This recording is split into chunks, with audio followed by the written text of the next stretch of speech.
plan was simple: a week of elk hunting in Montana's backcountry. But somewhere between the trailhead into the crazy mountains and the first snowfall, Aaron Hedges vanished. His friends said he'd gone off on his own, and searchers later found his boots neatly placed beside a fire ring. What happened next would baffle investigators and fuel a decade of theories about how and why Aaron died within a quarter mile of being rescued. That's next on Blood Trails.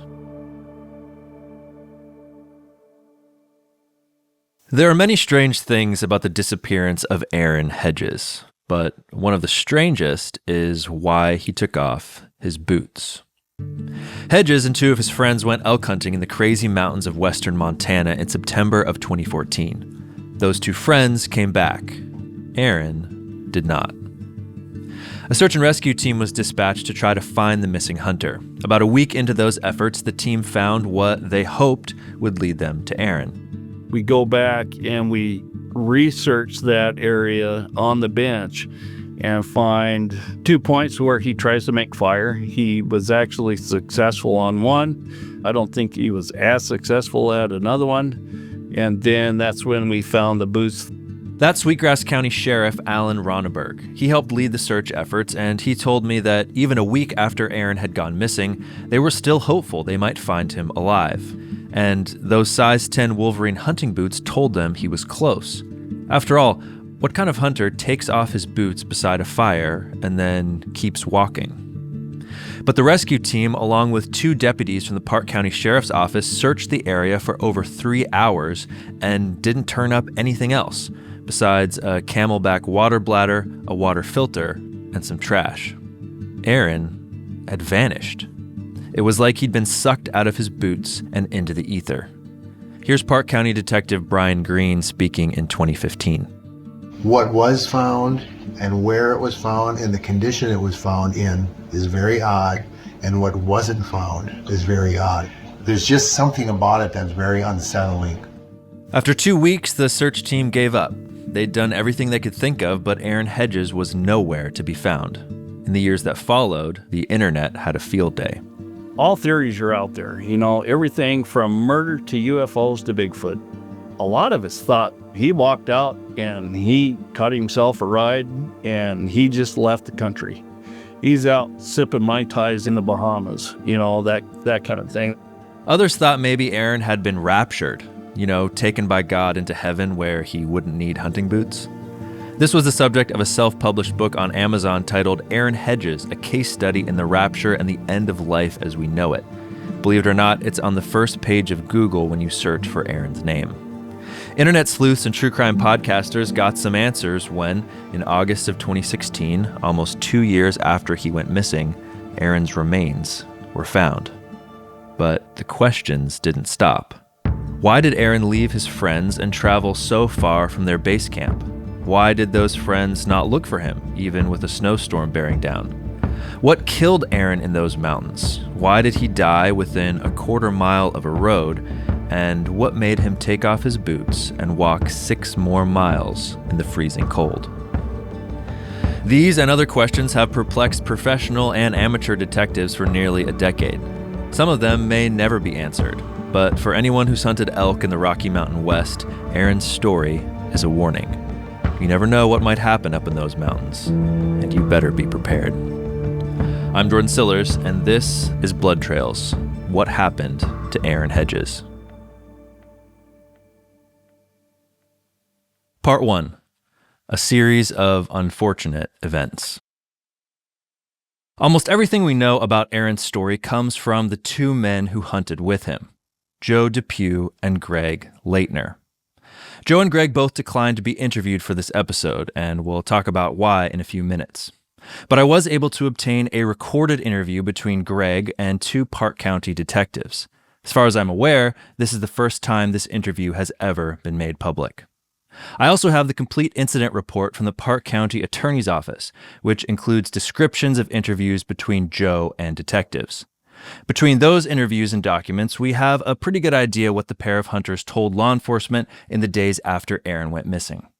Here's a portion of that incident report that describes what the 3 hunters planned to do during the 6 days they were in the crazy mountains. Depew stated that they had arrived in his vehicle and that all three parties had done a hunting pack trip the year prior in the same area. Depew stated that the hunting group then started in the direction of Trespass Creek, with a destination of going to Campfire Lake, then to Moose Lake, and then up Middle Fork Creek Trail to go up North Fork Creek, with a final destination being at the lower lakes in the area of Sunlight Lake. Their plan was to pack a horse and a mule into the Custer-Gallatin National Forest just north of Livingston, Montana. They went in at the Ibex Trailhead on September 5th, 2014, and as you heard, they hoped to arrow an elk in the area around Campfire Lake, Moose Lake, and Sunlight Lake. If you've never been there, this is a gorgeous patch of country, and the weather was perfect, with highs in the 50s and 60s and lows just below freezing. Beautiful mountain range, first of all, right? Very visible from I-90 corridor as you're driving east and west, kind of stand out almost like an island mountain chain. That's Meat Eater's Yannis Putelis. Yanni has backpacked with his wife and kids in the crazy mountains on 3 separate occasions, and he recently finished a 100-mile trail race on some of the same paths that Greg, Joe, and Aaron traveled on their hunt. Yanni explained that the Crazies are a popular place for Bozeman residents to take a weekend hike because they're accessible and not too intimidating. The Crazies actually aren't a huge mountain range. When you're on a lot of the bigger peaks or passes, you can see the flats or the major valleys to the east and west, right? You're not like deep in and you can't see out. Like you can always see one way or the other. It's not a huge mountain range, but there are still plenty of opportunities for hunters. Joe, Greg, and Aaron wanted to make it up to Campfire Lake on their first day, a 7-mile hike up Trespass Creek Trail. But the trip got off to a rocky start. Here's Greg speaking to detectives. We got all loaded up and the mule bucked the pack saddle off once. In the trailhead? Right in the trailhead, just because she was scared of Aaron. And we got that all situated, and now we're running way behind. It's already like afternoon, and so we decided we'll make it a couple miles up the trail and make camp. And so we get a couple miles up the trail. Aaron tries to walk up ahead of us, and the mule sees Aaron coming through her peripheral vision and flips out again and fucks everything off of her back again. And Aaron gets pissed and starts trying to hit the mule and this and that. And Joe and I just put a stop to it. Hey man, knock it off. Like, she's scared of you for a reason. Like, get away from her. And we're getting really irritated, but we've kind of already started on the trip now, and I kind of had a bad feeling at that point that Aaron just should not be there, but it's almost past the point of return. I mean, I get it, or maybe it wasn't, but it felt like it was at the time. This wasn't the only time they had trouble with the mule. As they tried to summit the pass the next day, the mule took off again, but this time the consequences were much worse. Again, Aaron walked up and spooked the mule, and the mule took off bucking in that, if you're familiar with that valley on the west side of Campfire Pass, that basin, the mule took off just running all over that valley, bucking our gear all over the place. So we spent all afternoon picking up that stuff. The mule lost Aaron's sleeping bag. We eventually found every single thing that the mule had bucked off except Aaron's sleeping bag. Never ever did find it. They admitted that none of them knew much about dealing with pack animals, and later in the trip, Joe and Greg spent 3 hours trying to catch the mule that had escaped overnight, but they couldn't corral it. They eventually gave up and went back to camp, and the mule followed. This detail is actually more important than it sounds. That mule accident when Aaron lost his gear was the catalyst that sparked the series of events that eventually led to his disappearance. Joe, Greg, and Aaron had hunted together for the past 5 or 6 years, and Joe had known Aaron even longer. We'll hear more about Aaron's personal history soon, but for now, let's get back to the hunt. Joe told law enforcement that they looked for a couple hours for the sleeping bag and then went back to the truck and retrieved some additional items, including blankets and a tarp, which, strangely, Joe claims that Aaron refused to use.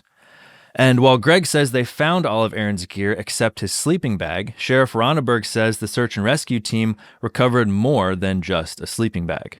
It would have spent some time, but they could have got it because it was recovered by the search and rescue people when they first got up the trail. They noticed all this stuff scattered all over the trail, and they started picking it up. They picked it up.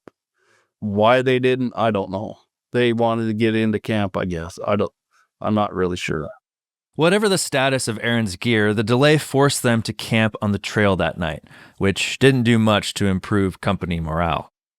Aaron had nothing, even though we told him that he needed a bivy sack and he needed this and that. We got up there and realized that once he lost his sleeping bag, he literally had no gear at all, nothing.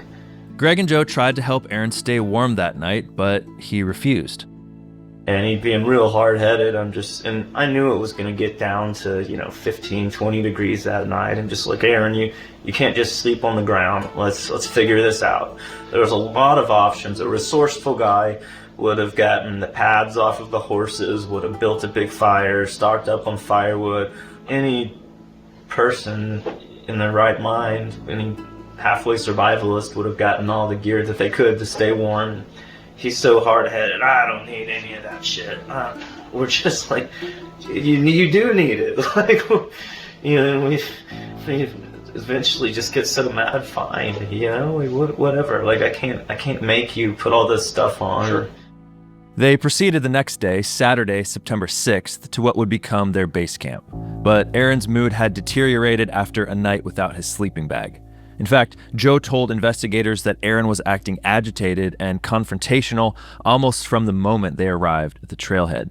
According to the incident report, Depew said Hedges was pissed off at the mule and the whole situation and was generally uncooperative that first night. Depew said Hedges remained pissed off the entire next day after arriving at Campfire Lake on the second afternoon. Things didn't get much better when they set up camp.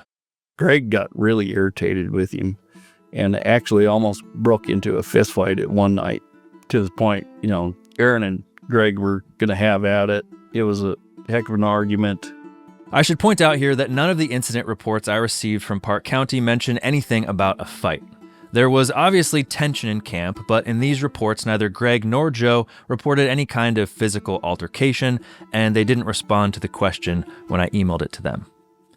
In their telling of it, it's hard to blame the pair of hunters for being exasperated. They say Aaron was acting listless and uninterested, almost like he didn't want to be there. Greg said that Aaron had put a new sight on his bow, but didn't bother to sight it in before the trip. According to Greg, Aaron spent part of the time at camp blowing up his arrows by firing them into rocks. And he never actually got it sighted in. Greg said Aaron wouldn't have been able to hit a hay bale from 10 yards away. I take it very seriously. My whole year is devoted to bow hunting. I shoot my bow every day.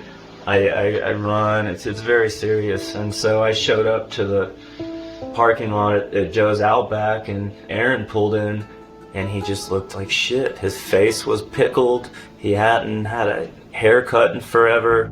Greg claims that Aaron had been drinking, and that suspicion appeared to be confirmed when Greg and Joe took a walk up the mountain and looked back at camp through their binoculars.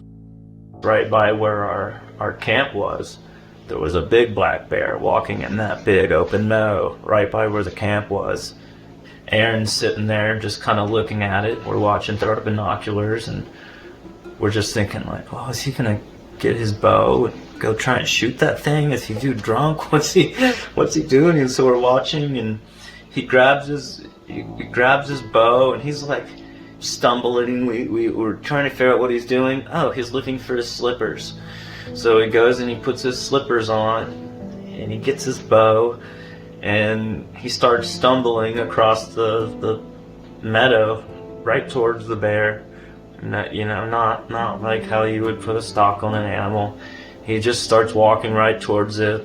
I was surprised he got as close as he did. He probably got 40 or 50 yards away, which could have been theoretically in shooting distance, but he never even attempted to draw his bow. He just kept walking at it, and the bear eventually turned around and ran.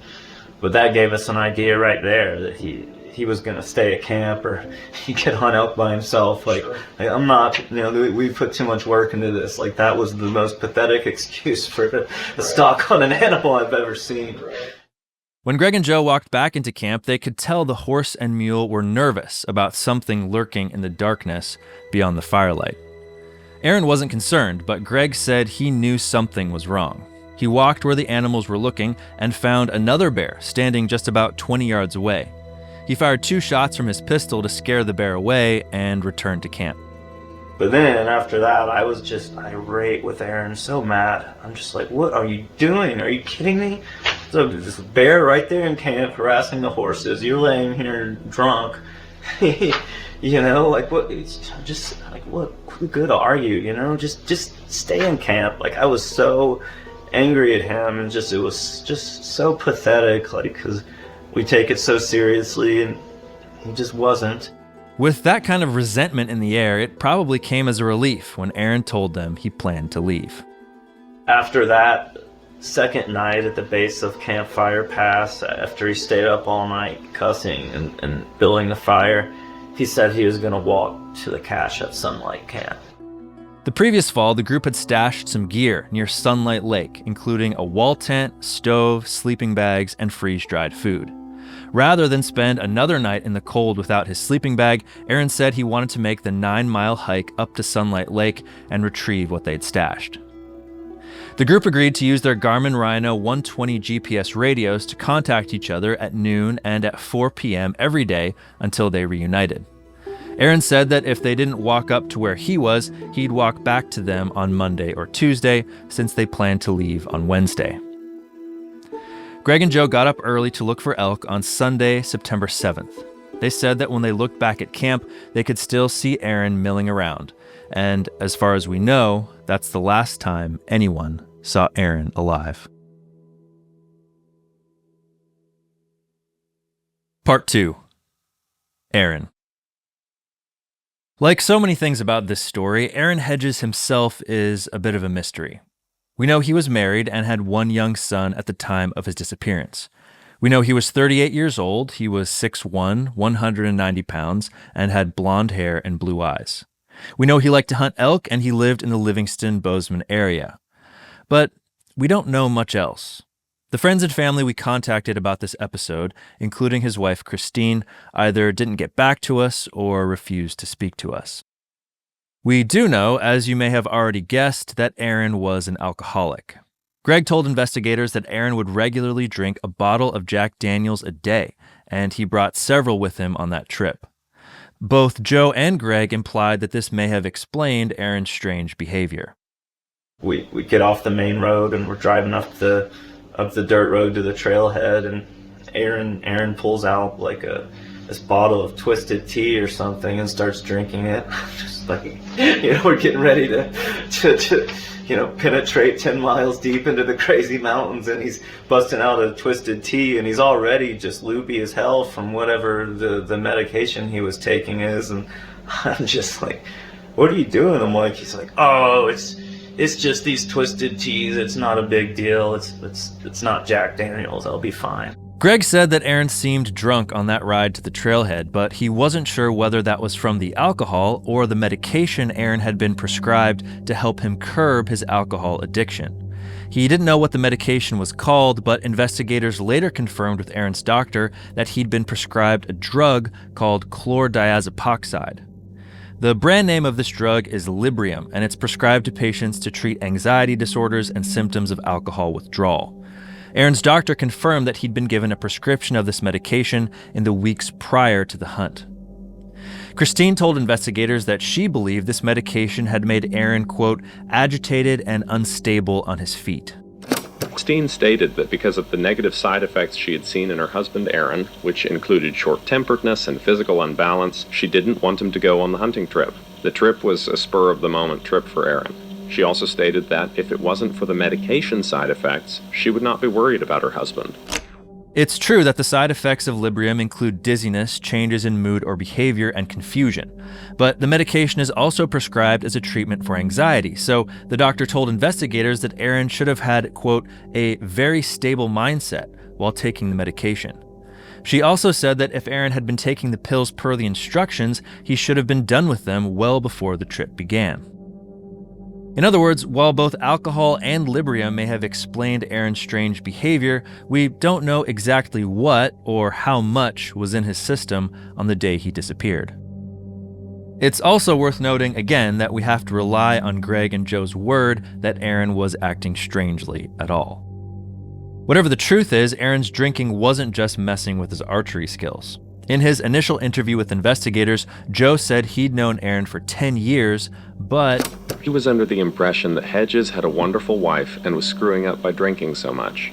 Aaron's drinking was clearly a problem, and Greg mentioned that he switched from hard tea to whiskey after that first night. He would drink it in secret because we were giving him a hard time about it because, you know, we knew if he was taking those pills and we didn't want him drinking anyways. I mean, if you're, you know, getting done hunting at the end of the day and you wanna have a couple pulls off the bottle by the fire, that's one thing. You know, drinking a whole liter of whiskey over the course of the day while you're on an elk hunt is another thing. Like, we just weren't okay with it. Getting drunk in the backcountry might not be wise, but the question remains, is that what killed Aaron? Did the side effects of the medication, or another bottle of Jack Daniels, or not having another bottle of Jack Daniels, cause him to lose his way and eventually his life? It's possible, but that's not where this story ends. Part 3. Lost. Aaron's behavior didn't stop Greg and Joe from their primary mission on that trip. After they looked back and saw Aaron still in camp, they forged ahead into the hills and valleys around Campfire Lake in search of elk. They were successful. In the afternoon of Sunday, September 7th, the first day they went hunting, Greg arrowed a nice 6x6 bull. They told investigators that they shot the animal near Dead Horse Lake, which is about 2 miles northeast of Campfire Lake as the crow flies. We're working our way east towards sunlight drainage, right at the top of the timber, and I'm just letting out cow calls, trying to see if I can get those 2 other bulls we saw. And sure enough, both of them came running right at me on a stream. And one of them hung up at about 80 yards, and the other one just walked right up on top of me.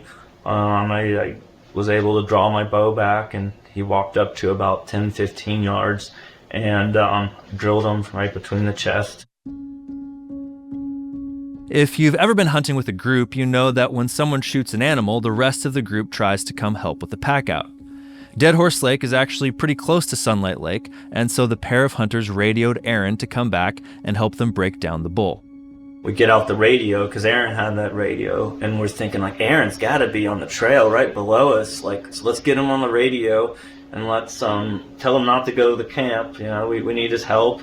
Aaron answered their radio call, but he didn't seem excited to hear about their success on the mountain. He immediately answered. He's like, "Yeah, I'm here." Just in sort of that drunk, angry voice, and I'm just like, "Dude, we got a bull down. Where are you?"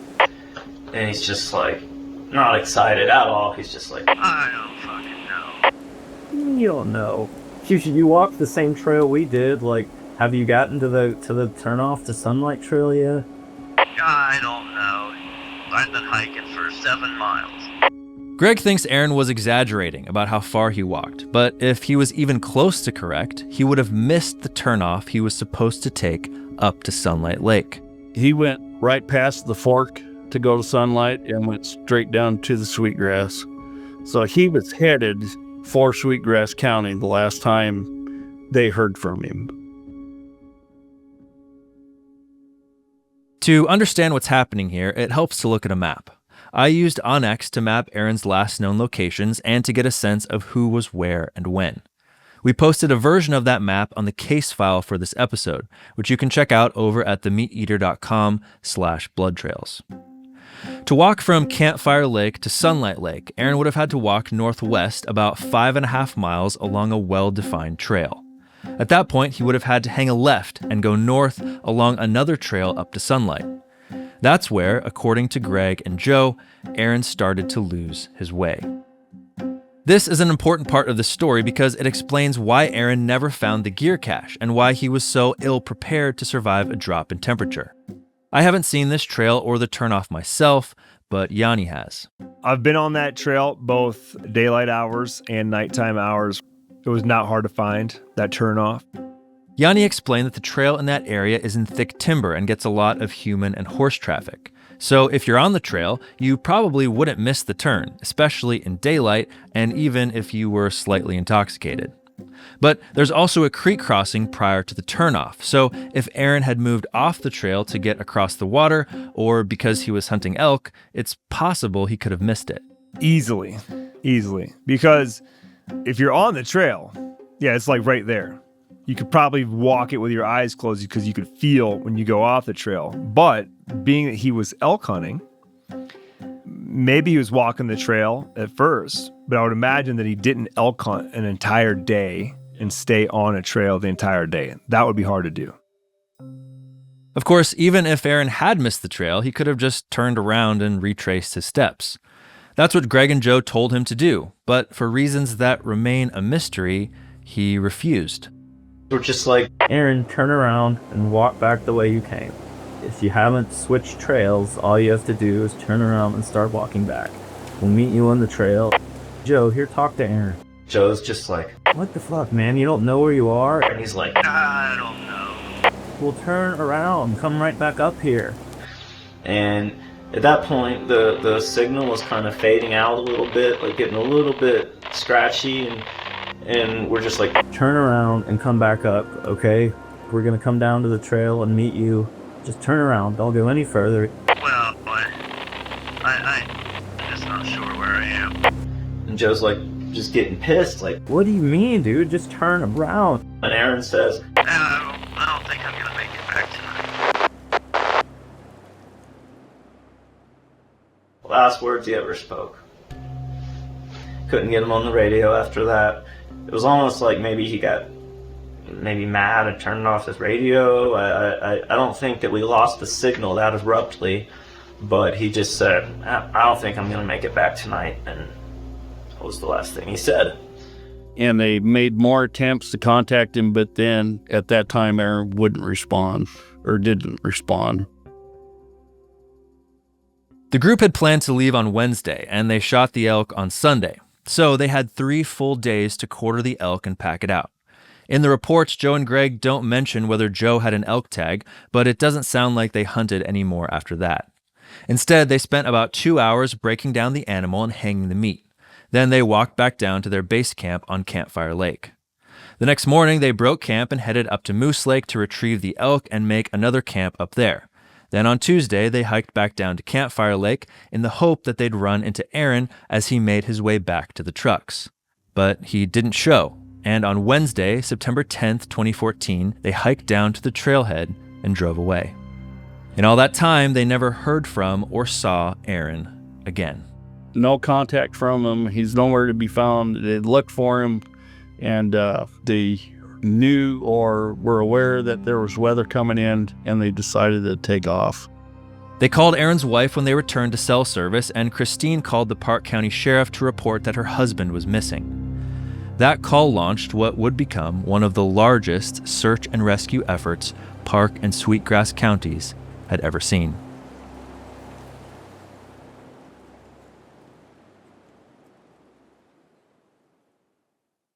Part 4. The Search.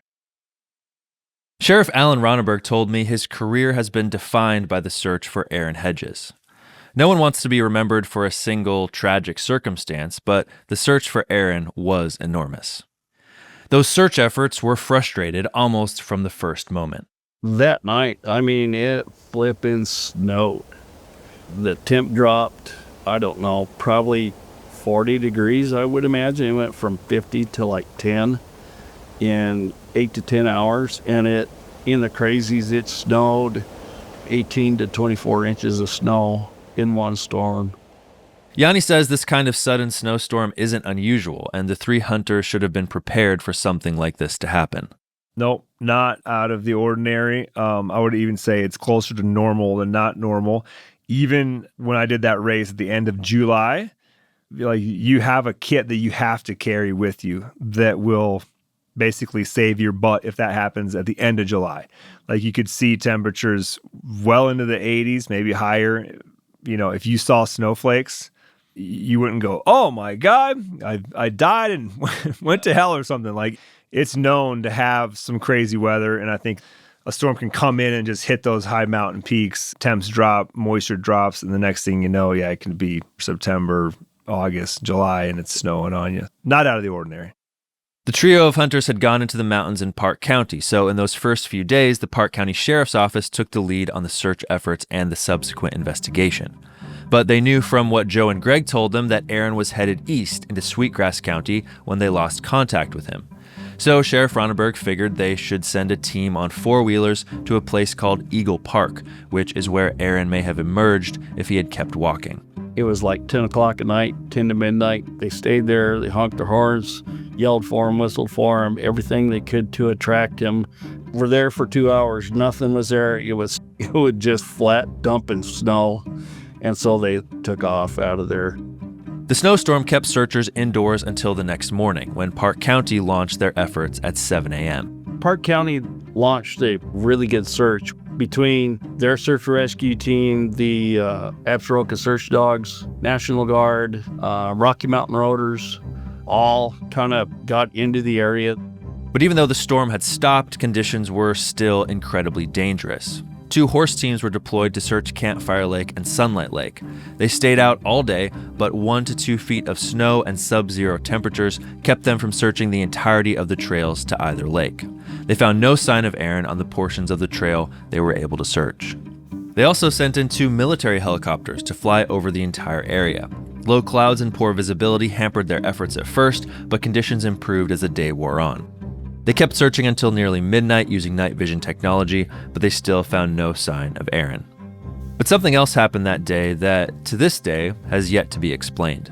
2 search and rescue crew members went up in a separate helicopter to the gear cache following GPS coordinates provided by Joe. But either Joe made a mistake or the crew went to the wrong place because they weren't able to find the stash of gear. In fact, upon arrival to the area, we were advised by team members that the GPS coordinates provided were as much as 10 miles away from the Sunlight Lake area. Pilot Mark Taylor landed in an area similar to that described by Joe Depew and Todd and Piccolo, commenced a short search for the cache, but were unable to locate it. The next day, Friday, September 12th, 2 dog teams were dispatched via helicopter, one of which scoured the area around Sunlight Lake. The team found the cache along with a bunch of boot prints in the snow. These boot prints, investigators learned, were made by Greg and Joe. The evening before, Greg and Joe had gone back to the Sunlight Lake trailhead and spoken with the 2 deputies stationed there. He told deputies that they were going to Sunlight Lake, where they had a cache that they left the previous year while they were hunting the area. Deputy Nelson told me that he tried to discourage Depew and Leitner from going, as he did not want them to complicate the search effort, and also due to inclement weather. I would like to note that Corporal Todd had spoken to Depew earlier in the day and requested they stay out of the search area. But Greg and Joe went anyway. So we made it up there, and it was hell making it over that pass. We did it. We got down. We walked right to where our cache was. It had not been touched. Aaron never made it there, without a doubt. They set up camp and spent the night, and Greg reports he didn't get much sleep thanks to the Army helicopter hovering overhead. He also said Joe was sick with pneumonia to the point where he was coughing up blood. It's probably the most eerie experience I've ever had in my life.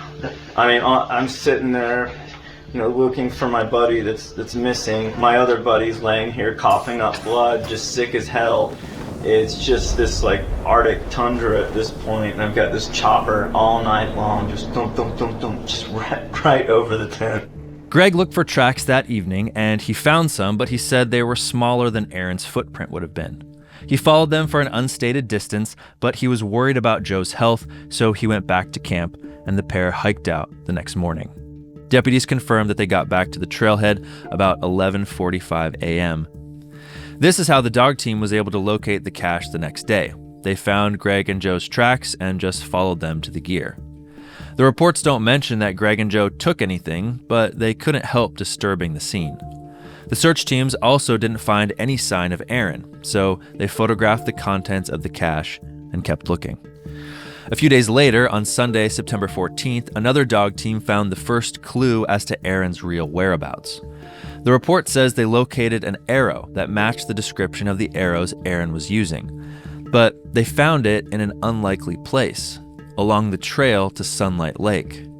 Remember, according to Greg and Joe, Aaron said he'd missed the turn to Sunlight Lake and had kept walking. But if this arrow was actually Aaron's, it would mean he didn't miss the turn and was at one point headed toward the cache of gear. But that clue didn't lead to anything further, and it wasn't until the search turned east into Sweetgrass County that the searchers began to piece together what had happened. Third or fourth day, we kind of figured, well, he's not in Park County, he's in Sweetgrass County. By that time, there was still a little bit of snow on the ground, so we went ahead up from our side up to Eagle Park and beyond. Well, right against the trail is a pretty good fire pit that has been used by the local dude ranch. A great big, nice place to camp out, and that's next to the falls. Well, we found a hip belt that had been cut off of a pack inside the fire pit. Kind of partially burned maybe, but still in really good shape.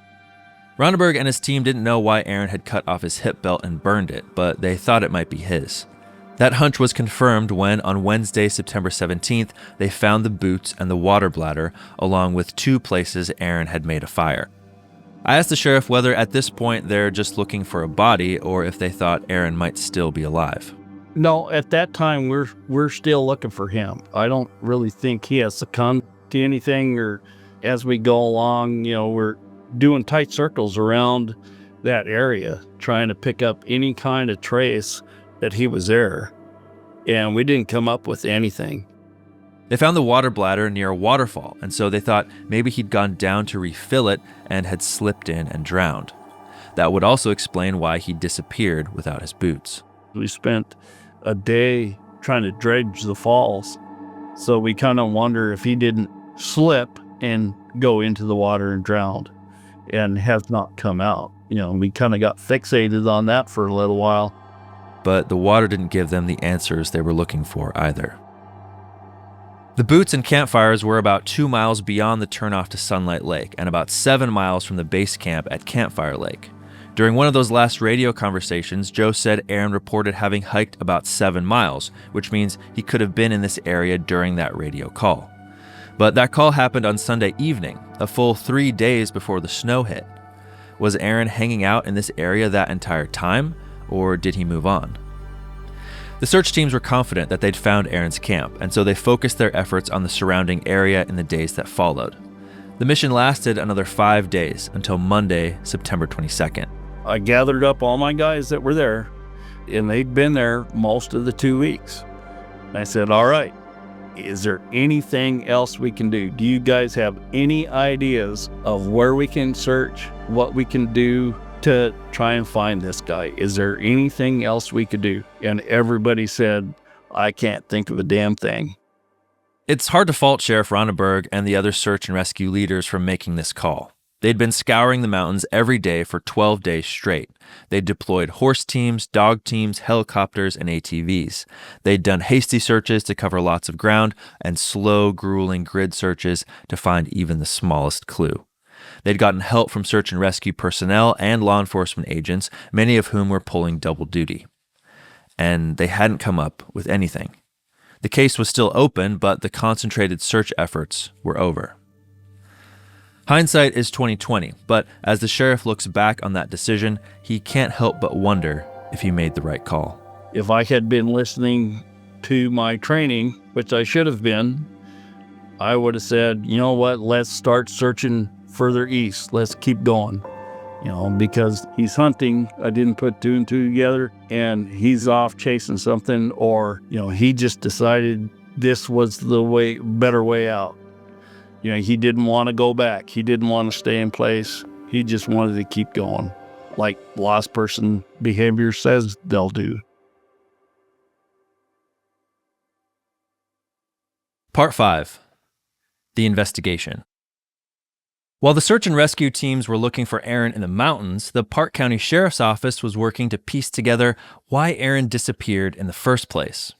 Their efforts were hampered initially because, for reasons that have only been partially explained, Joe and Greg didn't call to report their friend missing. On 9/10/14, at approximately 18:23 hours, dispatch received a complaint of a missing person in the Crazy Mountains area in Park County. The complainant, Christine Hedges, stated that her husband never came home from a hunting trip, and his friends had called to tell her that her husband was missing. Christine first called Sweetgrass County, but the dispatchers there referred her to Park County. When Sheriff Ronneberg heard about what happened, he found a number for Joe and Greg and called them himself. I said, well, where are you now? He said, we're on the Bozeman Hill. I said, what the hell are you doing on the Bozeman Hill? You need to turn around and you need to go to the Park County Sheriff's Office right now. They tried to put it off and do this. We got to take care of our animals, that stuff like that. I told them I don't really give a rat. You better get your ass down to the sheriff's office or report your friend missing. Greg might dispute this characterization. In his interview with law enforcement, he said that Joe contacted the Park County Sheriff as soon as they got off the mountain. But the reports I received from the county attorney clearly state that Christine, not Greg or Joe, was the person who called to report Aaron missing. I don't know if Joe's call wasn't recorded or if something else can explain that discrepancy. But whatever the truth is, the pair of hunters did eventually make it to the Park County Sheriff's Office at 7:15 that evening. Deputies took their initial statements, and detectives interviewed both of them multiple times over the next few weeks. They wanted to know what happened in those mountains, where Aaron may have gone, and most importantly, why they'd left him up there. What they heard from the two elk hunters was not reassuring. Almost everything they talked was a lie. They were trying to hide what they were doing up there.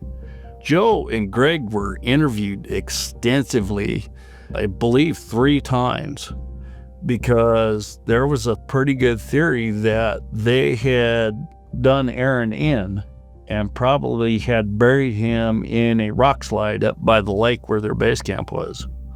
That was a very prominent theory early on. Joe and Greg would be suspected no matter what they said.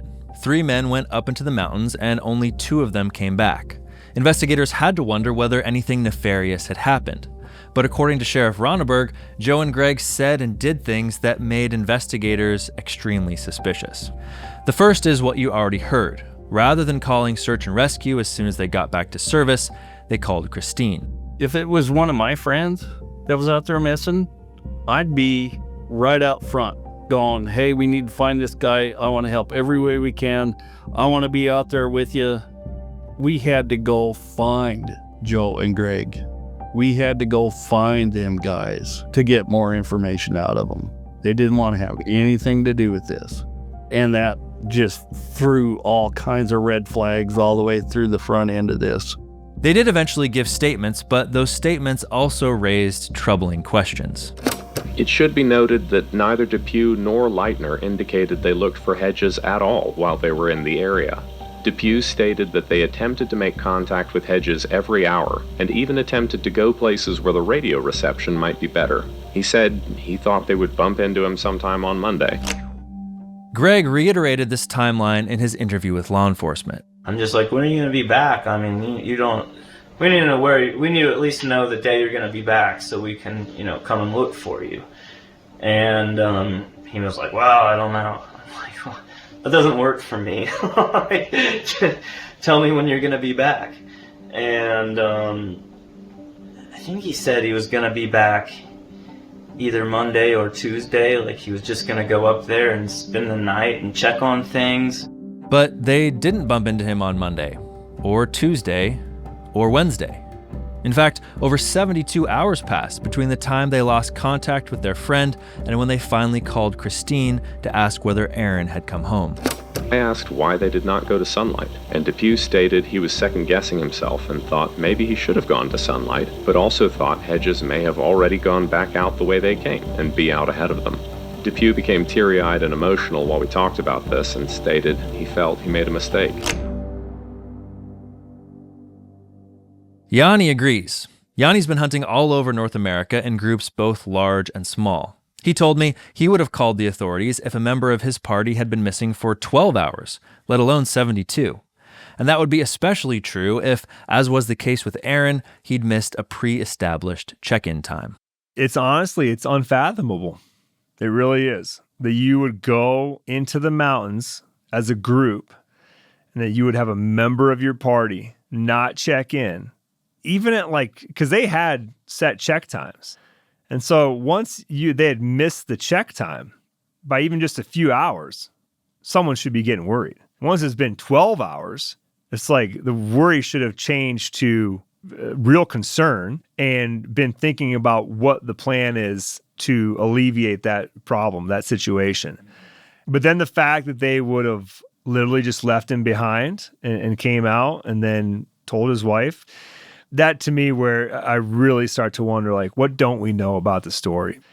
I don't know. I think you could survey 1,000 people that spend time in the outdoors, hunters or not, and they would tell you the same thing I'm saying. They would not do that. Greg no doubt anticipated this criticism, and he tried to explain their reasoning. When Aaron still hadn't made it back to Campfire Lake by Tuesday night, they decided it would be better to leave their friend on the mountain. And so at this point, we don't know if something's wrong. We don't know if he's just thinking fuck those guys, this is more comfortable, I'm gonna stay up here. Because he thinks we're gonna be there for a few more days. I mean, even though we told him we had an elk down, it didn't really register with him that we were looking to get it out. So we don't know what's going through his mind. And at this point, we're also physically drained. We didn't have the physical ability to go hiking every trail system in the crazy mountains looking for Aaron. We could have hiked up to the Sunlight Camp. It would have been tough, but if he was at the Sunlight Camp, he would have been okay. The only way he would not have been okay is if he didn't make it to the Sunlight Camp. And if he didn't make it to the Sunlight Camp, the two of us that are just, skin and bones and, feet bleeding, we're not going to be able to hike every trail system. And we're thinking well, if he's either up there at Sunlight and he's okay, or he just kept hiking a trail until he came out one of the many exits. If anywhere in the crazies, if you just hike a trail, hike and hike and hike, you'll come out to a trailhead somewhere. And so we thought, well, before we, go breaking our backs, hiking all over these mountains, let's haul ass back to town and get a hold of Christine, his wife, and see if he's made a phone call. Maybe he popped out one of these other trailheads and hitched a ride or called his wife. The last thing we wanted to do was spend days in there looking for Aaron while the elk meat rotted, if Aaron was already out and sitting at his home drinking whiskey on his couch. Still, they could have used their radios to call for help or even just walked back down and used their cell phones. It would have put a damper on their hunt, but since they shot the elk on the same day they lost contact with Aaron, you might also argue that they should have packed up and left to call help as soon as they could. It's easy to armchair quarterback decisions other people make, but that's what the detectives with the Park County Sheriff's Office were paid to do. And the circumstances were suspicious. There was even a rumor that Joe and Christine may have been in some kind of romantic relationship.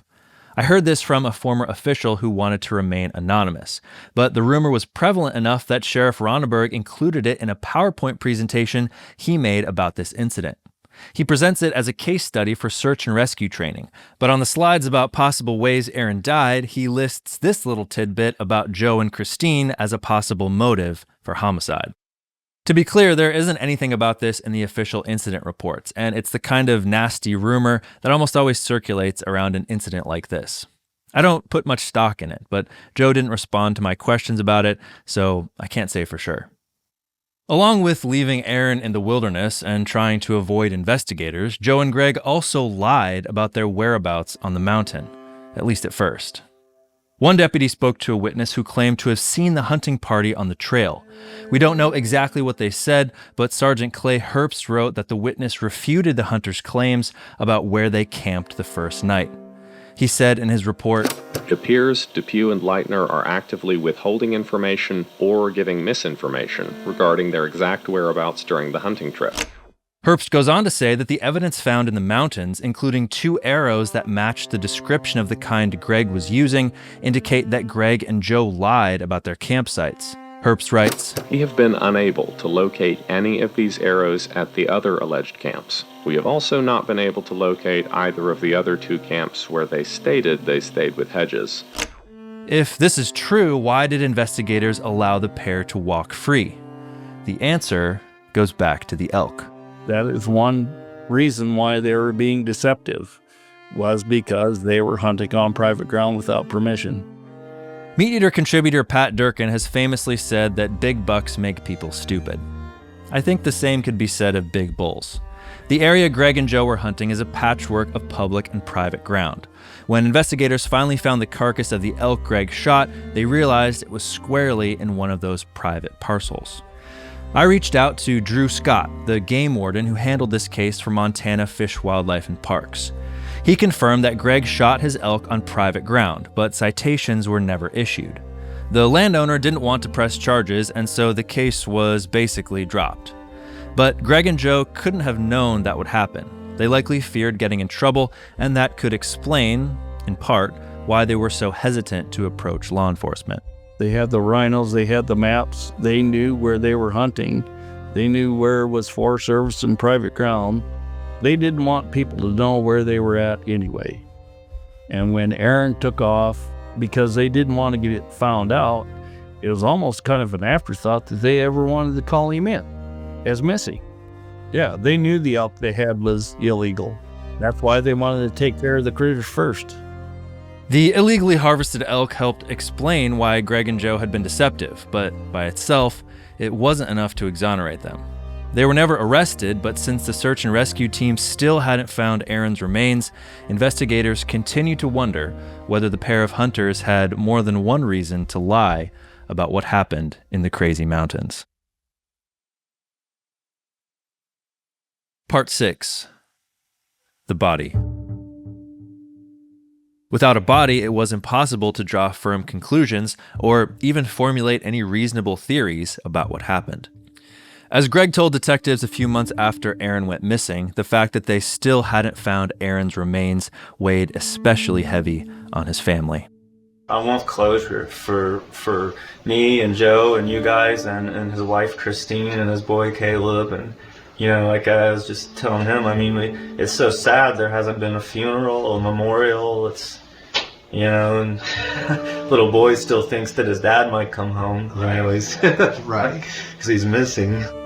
The status quo began to change in 2015 when Sheriff Ronneberg was told that a rancher in the area had discovered a backpack, the same make and model of the one Aaron was using. And when we went back, we found more evidence that he had been there. It was under shelter. It was under some sapling conifers. There was a lot of bear activity in the area. The backpack was found 6 miles to the east of where the boots had been found, well beyond the search area from the year before. The team searched the area in concentric circles, but still weren't able to find Aaron's body. But Sheriff Ronneberg did find one other thing. You know, I found the cup off of a thermos on a rock, and the crazy part of it is, you know, you could see the buildings of a residence 2 miles in front of him from that rock. I mean, it was right down the hill, just within 2 miles of the place. So it's a little bit confusing. You think, is somebody that hypothermic that they'll stop and take a drink of something? Or is he so scared of that person down there that he does not want to have anything to do with them? Where does that in relationship with his physical condition? You know, what's his mental condition? Aaron had walked 6 miles without boots and had come within 2 miles of a house he would have been able to see from the hill. It's possible he wasn't able to see it due to the snowstorm, or, as Sheriff Ronneberg suggests, was afraid to approach the landowner. Joe and Greg have filled Aaron with stories. You know, if you get caught trespassing up here, the landowner's just going to string you up from a tree. You'll never be seen again. And I think just scared the snot out of him. He had been over that trail before with his kids the previous summer. We ended up finding out. So he was a little bit familiar with the area. That's why we kind of think he was avoiding people as well, because he did not want to get caught in case he was on private ground. The reports don't mention anything about Greg and Joe talking to Aaron about landowners, and Yanni told me he's never heard any rumors about violence. But this area is a patchwork of public and private, so the sheriff might be right. It's also possible Aaron was afraid on his own without the prompting of his friends, but we don't really know for sure. Whatever the reason for Aaron's hesitation, the mountains still refuse to give up his body. Conspiracy theories continue to flourish until the next year, in August of 2016, is the Dude Ranch was given a ride, and they went by a dead tree, and there was a skull laying there right on the surface. And we found his lower mandible probably 30 yards away. And then up above, just up above, there was a cow trail. And just off the side of the cow trail, you could see some dirt had been pushed over. And that's where we found the hip and basically the rest of the bones that we found. the bones that hadn't been carried away by scavengers were all in more or less the same place. But Aaron's clothes weren't in that pile. So at that point where we found this hip bone and the clothing was kind of on the trail, I went ahead and went back up and found some more clothing. I found his underwear, actually. And about midway, I went up a little higher, cut a trail, found his coat and a cell phone. It was a straight shot up the hill from where the backpack was. Aaron's body had been buried under a pile of dirt, and his clothes had been strewn around his body. Scavengers were likely responsible for some of that, but vultures and coyotes can't explain all of it. Sheriff Ronneberg thinks he knows what happened. You've heard of the shedding of clothes during hypothermia. That's what he's doing as he's coming down the hill. He's shedding his clothes, shedding all of his stuff. And I think, something might have happened to him to where he just can't go no more. Maybe his energy is totally exhausted. He just is on the ground, can't get up, can't recover, and passes away. After he passes away, there's a whole lot of bear up there. Either a bear comes in and buries him, pushes the bank over to the top of him, or maybe predates him a little bit, and coyotes are there. There's all kinds of stuff that'll gnaw on you. That probably happened. I think a bear probably covered him for a while, and that's where he sat for 2 years. The medical examiner looked at what remained of Aaron's body and used dental records to confirm his identity. Park County detectives used that information along with their previous investigation to officially rule out foul play, and Aaron's remains were released to his family on September 15th, 2016.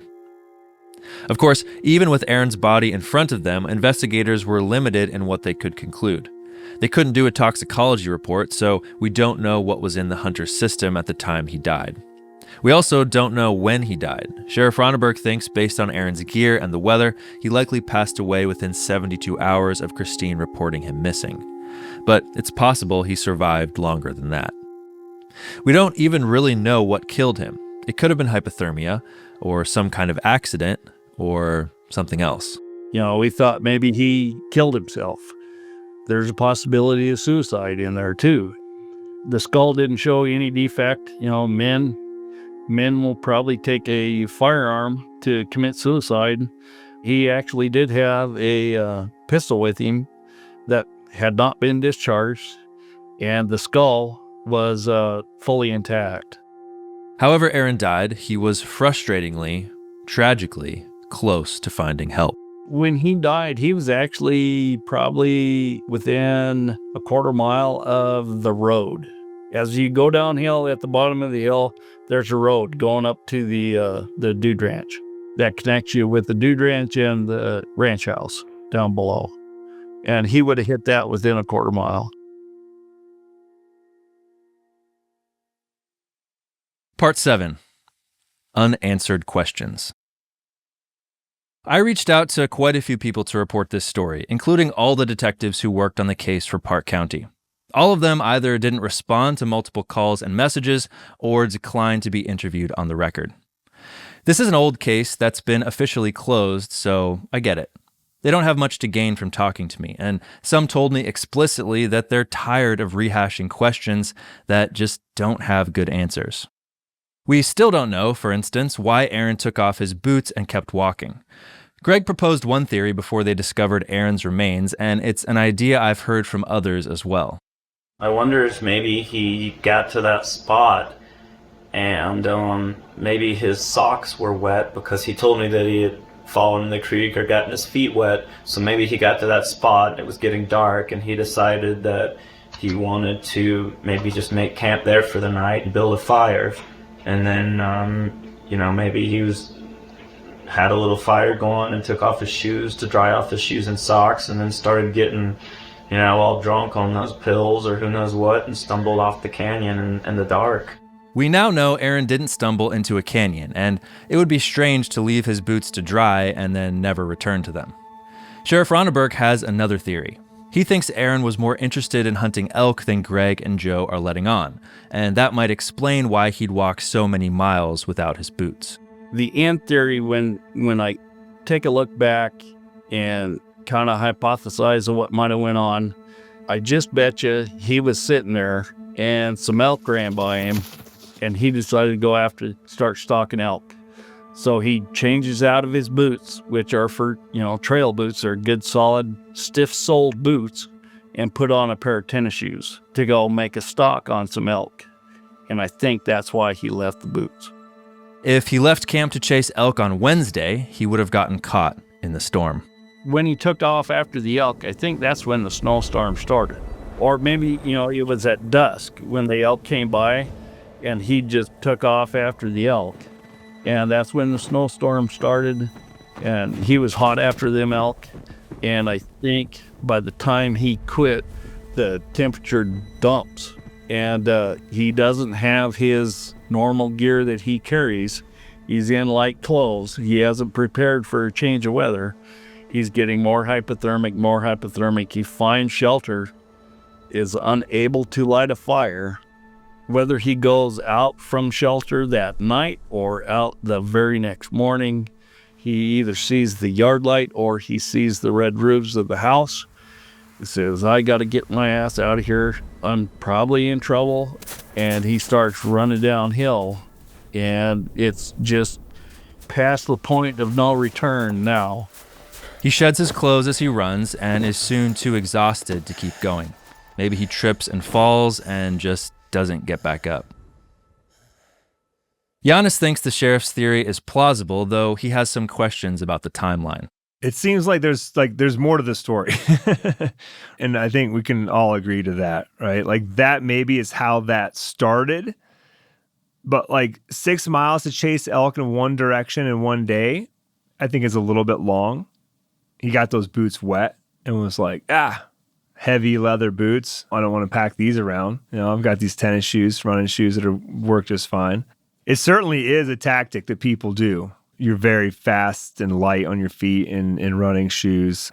They're quieter than boots for sneaking up on game. So that's not implausible that he would have purposely done that to get closer to elk. And yeah, maybe he could have chased them one day for a couple 3 miles and then he camped there and then continued on the next day, like I said, and he was just sort of following a herd. The other unanswered question is what role Joe and Greg played in this story.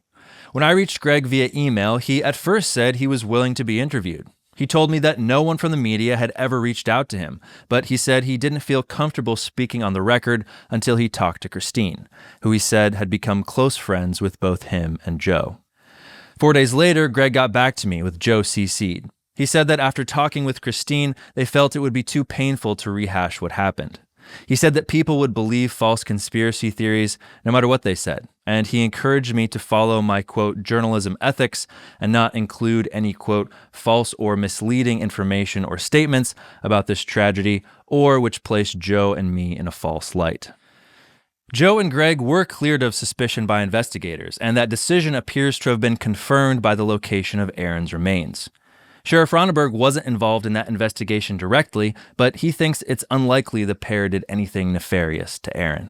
Why would they take him 9 miles away from their base camp when there are perfectly good shale slides right above their base camp. That's what the Indians used to do, how they buried their dead, was they would lay them out on the shale field and push the bank over them.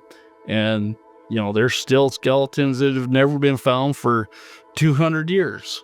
If they would have done him in, I think they would have done him in at the base camp when they had motive and opportunity, and would have buried him within reasonable distance from their base camp, not dragging his dead body 9 miles. The sheriff says 9 miles, but it was actually more like 14, and we're not talking about a smooth, level path. That's a long way to drag a body. What's more, once Greg and Joe finally agreed to share the photos they'd taken on the hunt, investigators were able to determine that they had remained in the mountains for all 6 days. After Greg's final interview with law enforcement, Detective Brian Green wrote, "Story and timeline were consistent with the available time/date stamped photographs. Based on that consistency, it would have been almost impossible for them to have left the mountains at any time prior to their documented departure." In other words, the photos proved that the pair were in the locations where they eventually admitted to being. The elk carcass proved they were in Park County near Dead Horse Lake, and subsequent photographs proved they didn't kill Aaron and dump his body in the next county. When asked point blank by Detective Brian Green whether Greg had anything to do with Aaron's death, he denied it. Did you have anything to do with Aaron's death? No. Other than being on the hunting trip with him, I didn't have anything to do with his death. I feel like I could have done more to go look for him afterwards, but no, sure, I didn't have anything to do with his death.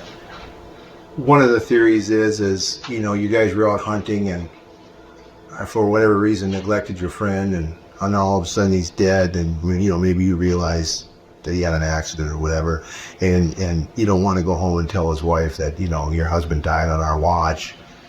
Did you guys do anything to cover up his death, to hide him, to try to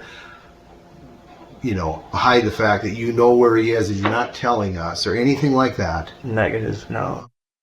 Greg and Joe might not have been directly or even indirectly responsible for Aaron's death, but it's clear they were still struggling with a huge amount of guilt. Joe had known Aaron for a long time. He knew about Aaron's struggles with alcohol, and he, like Christine, second-guessed his decision to let Aaron accompany them on the trip. In one of their initial interviews, Sergeant Herp says Joe began to cry as he thought of his friend, possibly dead, lost and alone in the mountains. He told the sergeant he, quote, felt responsible for Hedges as he knew he should not have taken him on the trip. In Greg's final interview with law enforcement, he reiterated Joe's sentiment.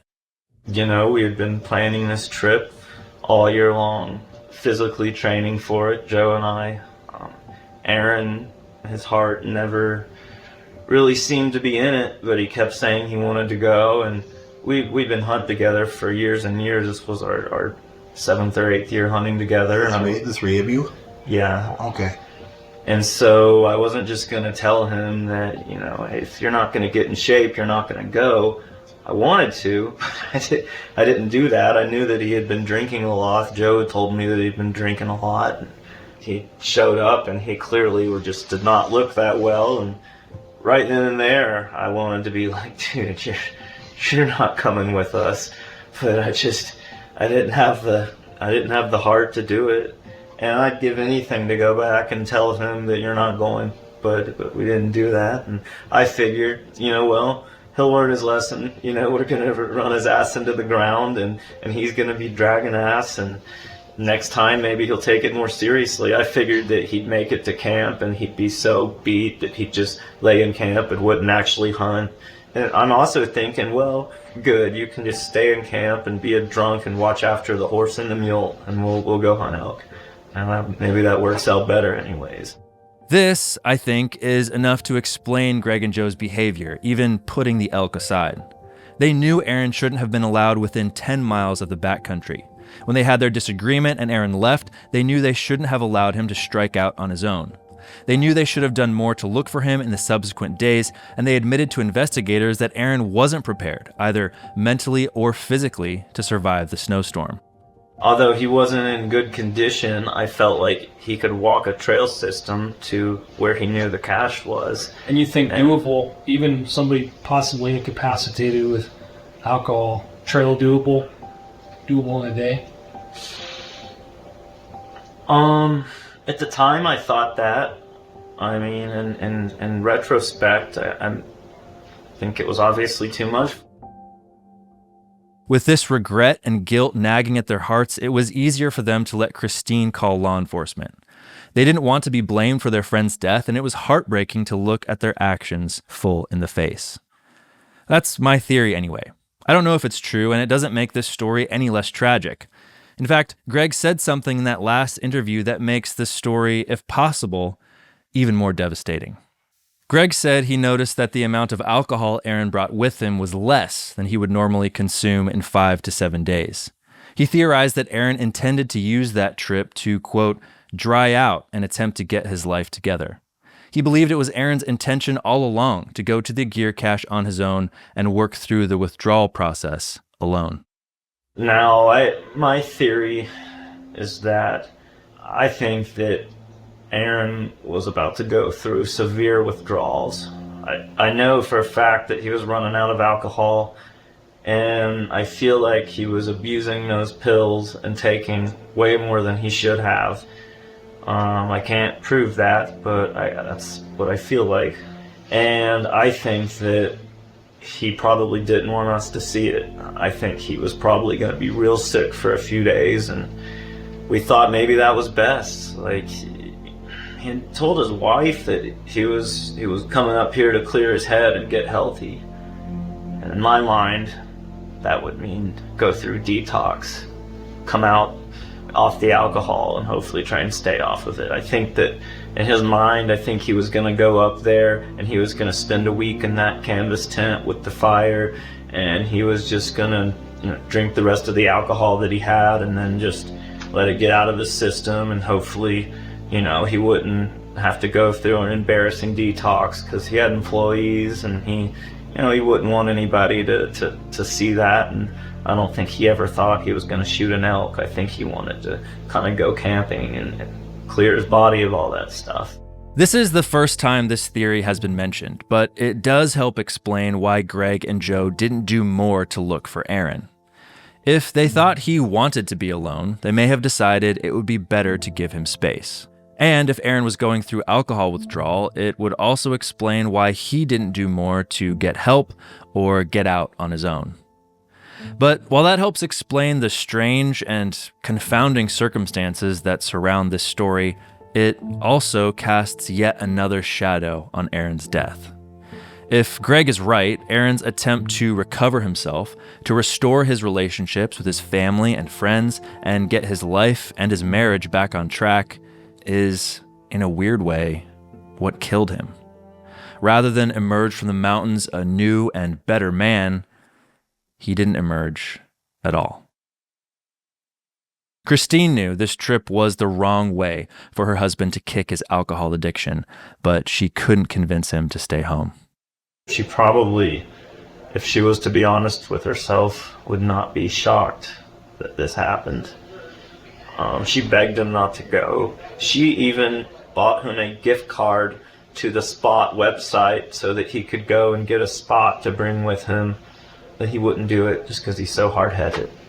She probably knew that it was coming at some point. If it wasn't this, it was going to be a motorcycle wreck the next day or the next week, or it was going to be something. Of course, Christine wasn't out in the mountains with Aaron. Greg and Joe were. And Greg can't help but wonder if this story would have had a different ending if he'd left his elk to look for his friend. Looking back, that really, really haunts me a lot. Right then, should have left that elk and gone down there and looked for his ass. We thought he was going to make it to that sunlight camp. So in our minds, we thought that he was probably having a hard time, but it was early in the day, so we thought that he was going to make it up there. And it was only Sunday, and he said he'd be back Monday or Tuesday. And so we got this elk, and now not that Aaron's not a priority, but my priority is, okay, I got meat down. I need to take care of it right now. In the months and years that followed, Aaron's family and friends were left to pick up the pieces. How's the boy doing? I haven't actually spoken to him. I've just spoken to Joe, who talks to him. And basically, he's just confused because, Daddy's not dead, Daddy's missing, but we don't know if he's coming back, type of a thing. Right. At this point, she may have told him. She may have just told him he's dead. I don't know what she's told him. But he's just like any young boy would be that's dad just disappeared off the face of the earth. Thanks for listening to this episode of Blood Trails. If you'd like to see images from this case, head over to themeateater.com/bloodtrails and click on the case file for this episode. We've posted photos of Greg, Aaron, and Joe, along with a map of Aaron's route and some other official documents. A big thanks to Sheriff Ronneberg, Giannis Putelis, Park County Undersheriff Tad Dykstra, and Paul Hoyt, who was the voice of the police reports.